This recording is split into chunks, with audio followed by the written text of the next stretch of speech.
Firstly, good morning and thanks a lot, the team here to, having gotten me on the stage. And the speakers before me, I mean, what a wonderful and diverse range of topics that you guys have picked. And I mean, the careers that you have had is amazing.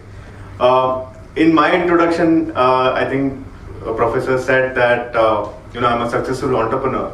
But far from that, I come to you today as an individual who started up, who took the first efforts to start up. And I want to talk about my experiences and my life journey of what made me or the experiences that helped me start up.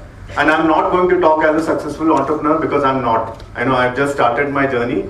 But what I always hear is a lot of people who have ideas, who have great thoughts, but there's always that first step that never happens. And we end up doing things that we don't like, sometimes forced, sometimes because of the situations around us. So I want to talk to you as someone who was able to, or who is privileged enough to at least take that first step and what helped me start up. So that is my journey and that is the story that I am going to start with. So this is a famous quote from Lao Tzu, which says, new beginnings are often disguised as painful endings. And I've had many painful endings, which helped me start over and over again. So the first one is, my own, so I'm a Malayali, but born and brought up in Madhya Pradesh. This is a small town called Harda, which is, which a lot of people have never heard of or will never hear of. And my journey started here and, playing cricket all the time, from morning to evening, I was crazy about cricket. We used to go and play in fields. We used to go for tournaments in nearby villages. There would be random strangers who would come on jeep, come to my doorstep and ask my mom, can we take him for a match? Because, I used to play well. And like any teenager in their 90s or 2000, I felt like, I was better than Sachin or I could get to that stage. So with that optimism, I kept playing everywhere. I could do whatever whatever time I could find, I was playing. But this, to my parents, my conservative South Indian parents, this was like a very, very, it doesn't align with the philosophy, right? What we always hear as a kid is खेलोगे कूदोगे बनोगे खराब पढ़ोगे लिखोगे बनोगे नवाब. So so with that kind of philosophy, sports was never considered as a career back then.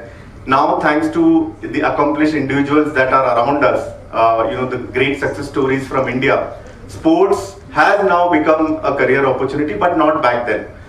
So by the time I turned 15, I was sent to Hyderabad to a boarding school, which probably is India's strictest boarding school.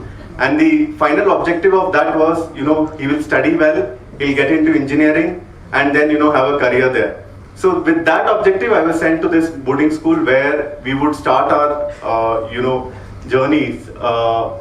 We'd start our timings would be very odd. We'll start at 4 a.m. in the morning and study all the way till 10 p.m. with breaks for lunch, breakfast, and then some break for to freshen up and breaks to play maybe for an hour. But otherwise, we are always studying. The objective was get to bits pilani. How can you study? How can you get enough marks in your 12th standard so that you can get into this esteemed engineering college? And that was very tough. That was very tough because until then I was having this playful, energetic life and having this small town kind of life, and suddenly thrown into this place where everything is very disciplined. Everything starts at a certain time. There is a structure to it. It's very difficult for me to adjust. Right? It was very, very tough. I used to cry in my classes, asking the wardens to please send me back to my home. I cannot study here anymore. And but my father was very, very, very strict. He said, nay, whatever happens, you have to complete your 2 years and then you come back and do whatever you want. Because he knew that if I do 2 years of studies here, I'll definitely get some percentage, maybe not as high as what is required, but I'll get something and that will shape me towards the direction which he had always thought about. And that happened. By the end of 12th, I had a very high percentage in 12th standard, and with merit, I got into a very good engineering college. And sincerely, I really tried to study engineering. I thought that I could do it. Now that I am thrown into this, maybe I'll study and I'll make my life in engineering. But it never happened. I spent 10 hours. I thought, maybe it's because I'm not spending enough hours, I'm not getting the marks. I studied more, I put in more hours, I started going and meeting people who did well. But none of this helped me. I was just not able to crack it. And the percentage which I was used to all my life, the marks that I was used to, was not coming here. In fact, I had a KT in my first year. That was a shock. I mean, I never thought I could get a KT. I was so confident. And with that kind of a change, suddenly things became very, very difficult again. And that's when I thought, maybe this is not meant for me.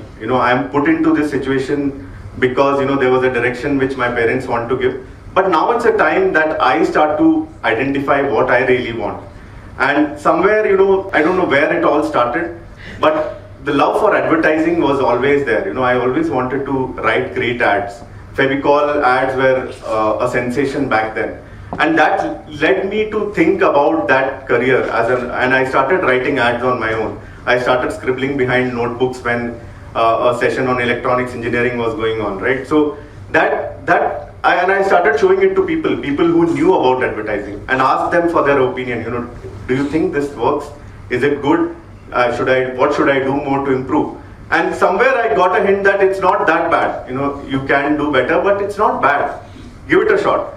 And by the third year, I was very clear, I'm not going to sit for placement. I'm not going to take this path, which is not for me. I'll probably carve out a path towards advertising, and maybe, in a different way than it has been all this while. So I didn't sit for placement and, again started slogging for the next entrance exam. My objective was to get into India's most premier advertising college. But again, I couldn't crack that. I just fell short and joined something else that, came my way. And all this while, right, the love for advertising had not, settled.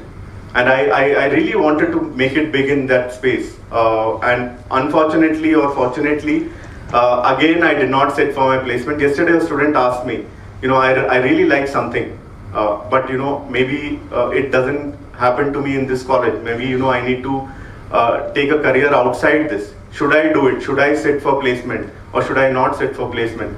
Because, it's very tough as a peer when all your friends are getting placed in great places and you are stuck somewhere, right? And you feel like, you're not moving in your career. It's a very tough decision to make. And I had to make that decision twice. First as a graduate, second as a postgraduate. And when I realized that there's no advertising agency that comes to our college, we found a way to reach out to them. I started working as intern in a couple of really good advertising agencies and finally got a small role in 2010. And when I started my career, I was 1/3 in terms of salary with my peers, with my friends who had studied with me. It was a very, very tough time for me again, because, when you're talking to your friends, they are doing certain things which you cannot do now. They are having experiences which you cannot have. So these kind of things happened over and over again. So that's why, like I said, there are 3 to 4 phases where I had to start over again and again. But each of those 4 phases have defined in helping me become what I have and in helping me start up. So the second one, like I said, is about the advertising agency where I started at a low salary. But thanks to the passion that I've had, within first year, second year, I was able to get to a place where, I was at level with my peers. I was able to earn equal to them. And growing fast. By the third year, I had joined this agency, which is world's best advertising agency called Ogilvy. And I was at Ogilvy and, things were going really well. I was in line for promotion going into the next step. That's when I decided to again disrupt myself. Like I said, my life has been about forced disruptions and disruptions by, choice. So this was the first time I chose to disrupt, my normal course. I had an idea that, we could probably do a better job of social networking. And, again, it's age and optimism. This was to 2011. There was a term called Facebook fatigue. So people were tired of making friends. People were tired of connecting to the same set of people, seeing their same updates over and over again. It's not relatable now, but in 2011 there was a term which had become called which was called Facebook fatigue. So at that point I thought, what if we could introduce stranger-based connections? Now the danger with stranger-based connections is that it's never organic. There is always imbalance in gender. There's always men who would be more in number than women, and that leads to an empty room situation. So we introduced this concept called serendipity in stranger-based connection, and we felt this was a great idea. In fact, we were featured as one of the hottest startups to look out for in midday. We were featured on Hindustan Times. Rediff called us as the Indian startup that is challenging Facebook. A lot of great fancy words, but unfortunately, when it came to execution, we failed miserably. We could not take it beyond a certain stage, and that was again a rough learning for me. And from there, I got back into security of a job again. Got to build my career all over again. I became head of marketing at a startup, and from there, it continued. And all this while this was happening, there was this constant thing about cricket.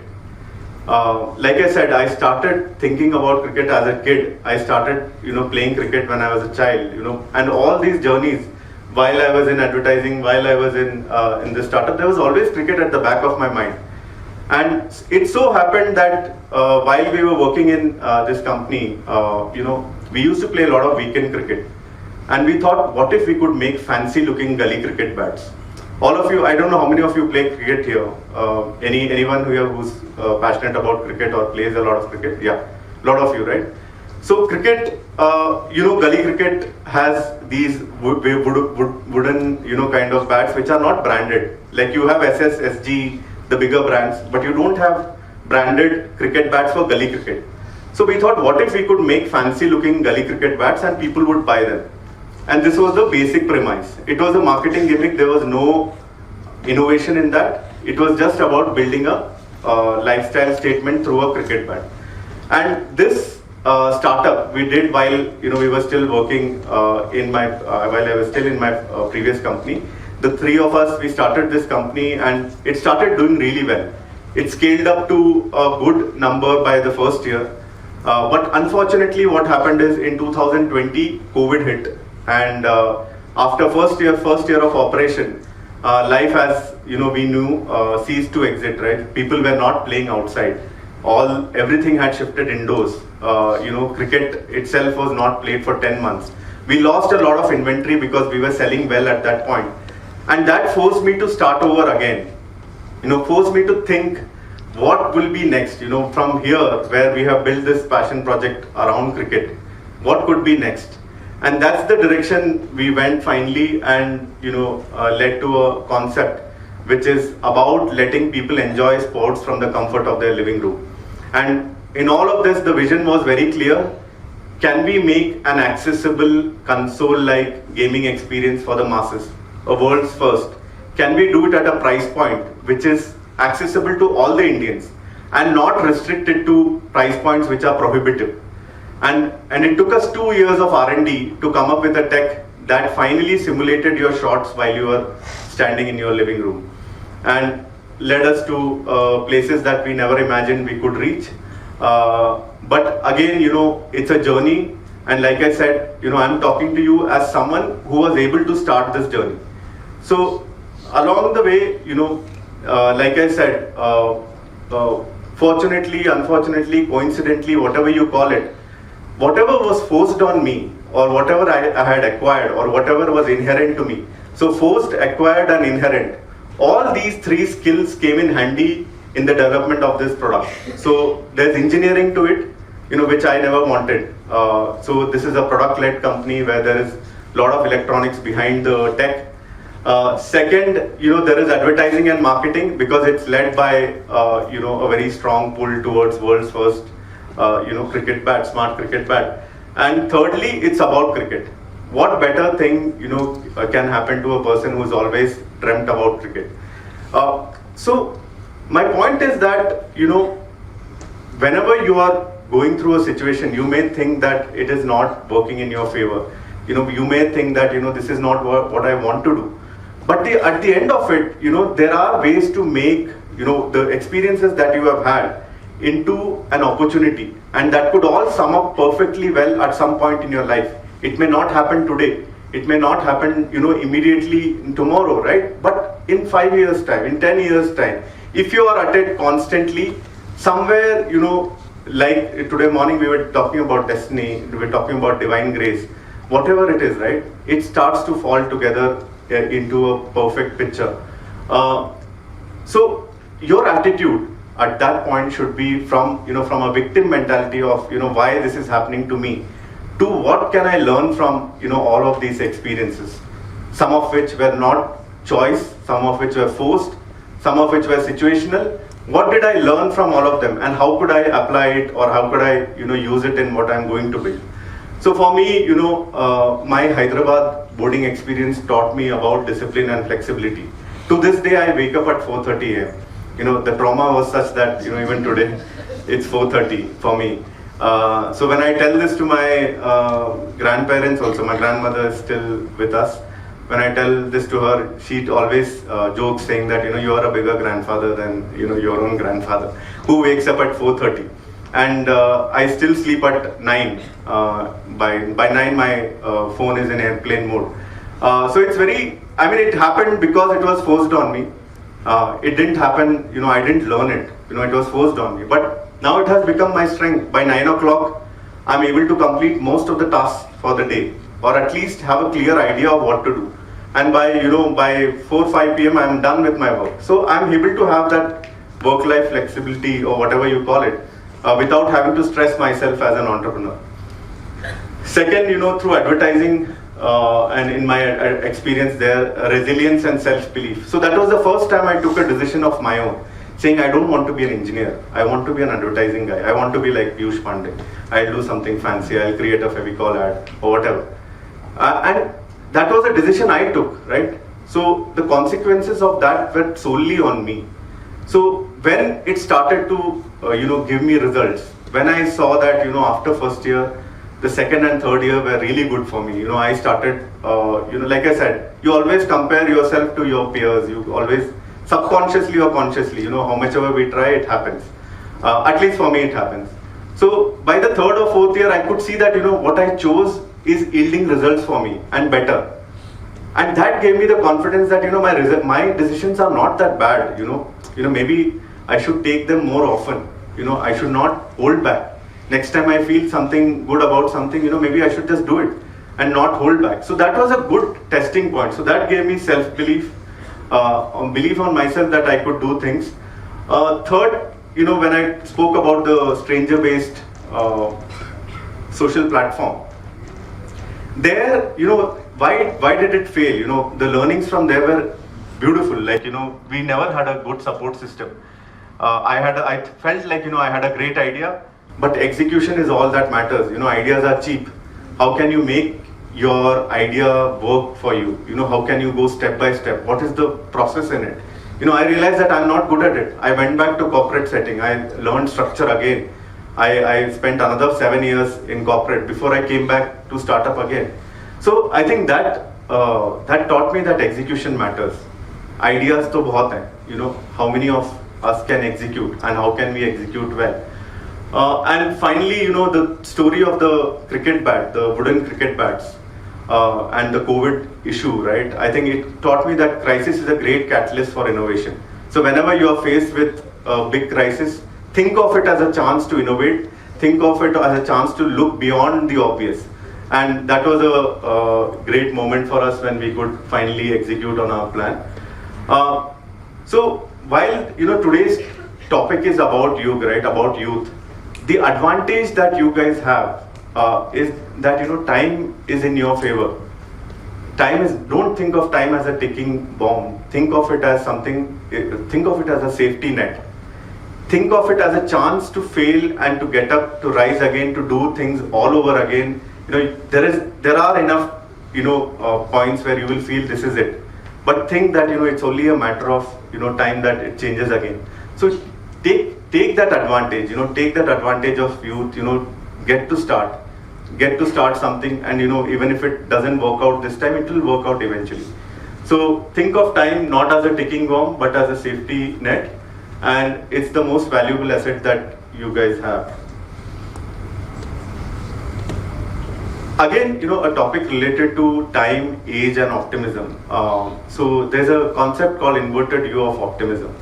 So from our early adulthood to middle and to late adulthood, there's a graph of optimism. So as you start from your early to middle adulthood, there is increasing optimism. There is increasing optimism in everything that you do.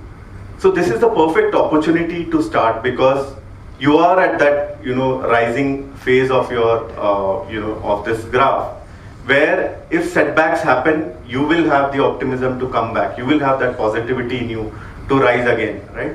So keep trying, keep pushing yourself, and I think it's a matter of time before it all starts to fall in place.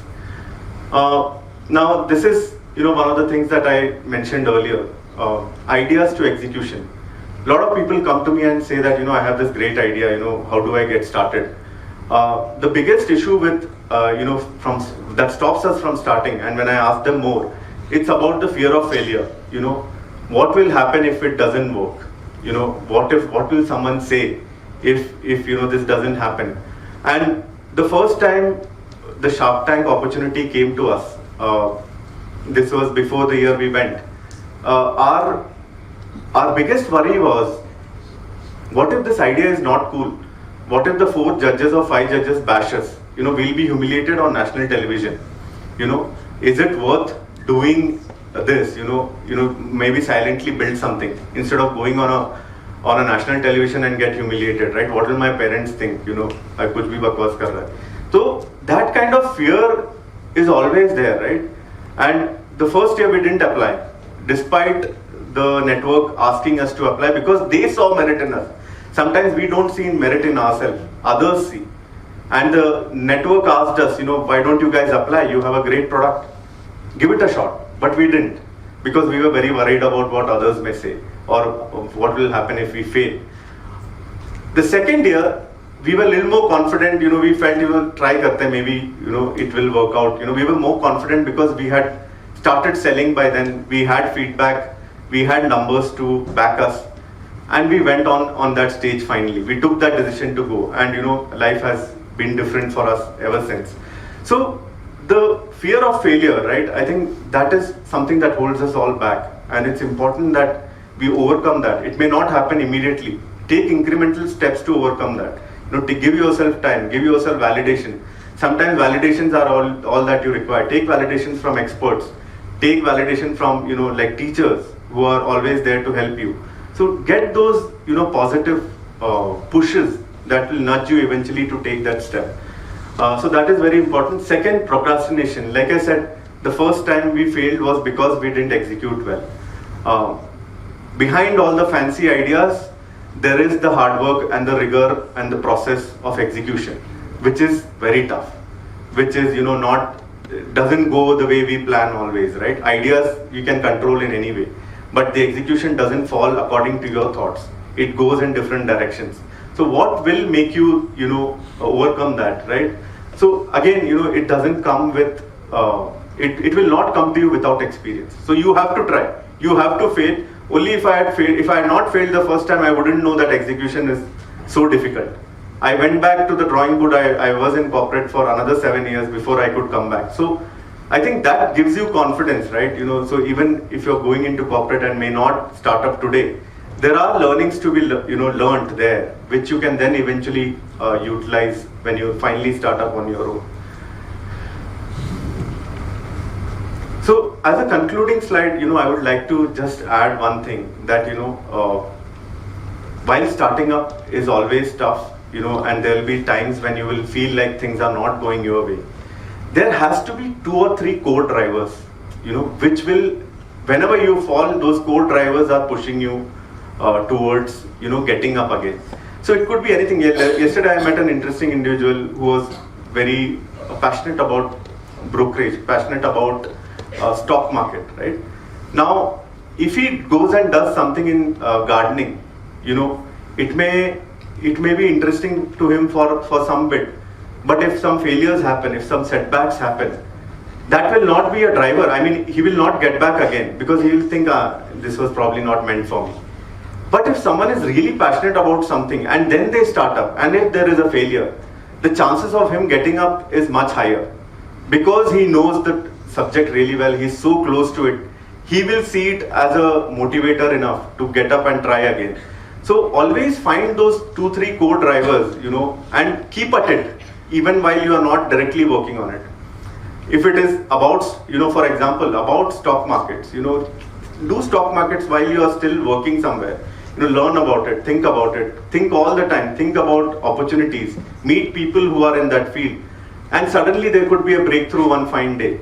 So it's important that you identify. I mean, this is for everyone who hopes to start up sometime, but it's important to identify that 1 or 2 drivers which will keep you going over and over again. So, like I said, the biggest risk isn't failure. It is not. It is allowing the fear of failure to stop you from doing it. So, don't let the fear of failure stop you. Be someone who start. If you have something passionate, you're passionate about something, please start up. Please take that first step. This is the right time. The policies are in favor of this environment. The startup culture is on a rise. What US was 20 years back, we are at that journey today. And I think if we take that first step, there is no stopping. There's at least there'll be learnings. There'll be learnings that will make you better the next time you start. So to all of you, I think my sincere request, is to start up and try it. Give it a try. I mean, it's worth the journey. Thanks a lot.